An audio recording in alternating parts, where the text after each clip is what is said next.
There we go. Hi, so today I'm going to be talking about student debt and that student loans should be forgiven. To start off, I'm going to just let you guys know, or how many of you guys have taken out a loan or probably plan on taking out a loan for school or university in the future? Okay, so a couple. So in the last 40 years, there has been, the total amount of people who have been taking out loans, there's about 1.5 trillion who owe in just student loans.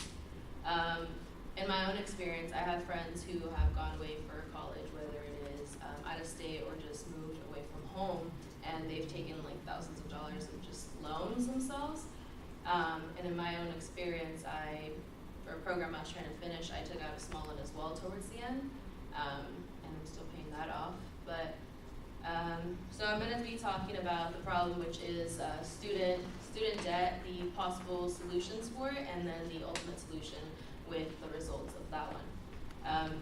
To start off, according to Katrina Valden from the Washington Post in 2018, she talks about how both sides of parties, both Democrats and Republicans, are very highly recommending for students or for students to be going to college after high school.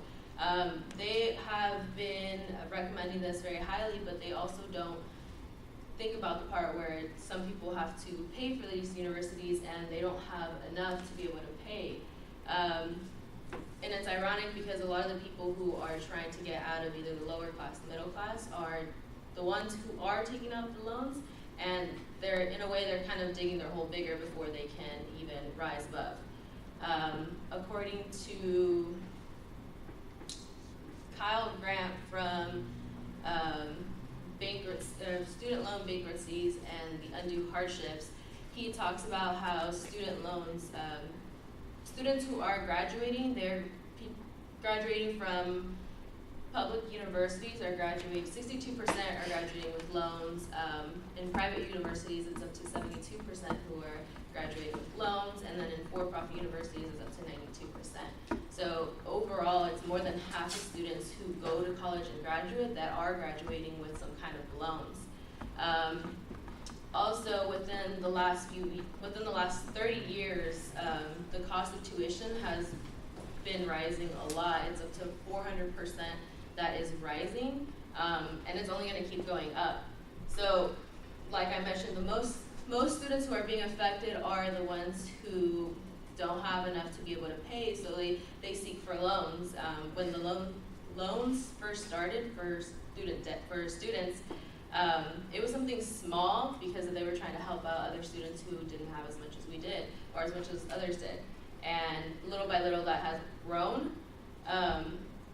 So yeah, now that I've kind of spoken about the student debt, student loans, I'm going to be talking about possible solutions. So according to Deborah Lenang, she talks about how one of the possible solutions is if you currently have student debt, you can file for bankruptcy. But filing for bankruptcy, there's certain criteria. One, if you're single, another if you have dependents, another if you're married and have dependents. Each of them have their own criteria. But what they look at mainly is the kind of credit you have, the kind of payments you've been doing for your student loans, and if they feel you'll be qualified to still continue making those payments. But it's also not a smart choice to choose bankruptcy because it will stay in your credit for up to 10 years and can affect anything you want to do in the future. So according to Deanne Lee from Scientific American in April 2nd, 2012, she, in her article, Student Loans, Serve Your Way Out, her idea of solving student debt would be basically volunteering.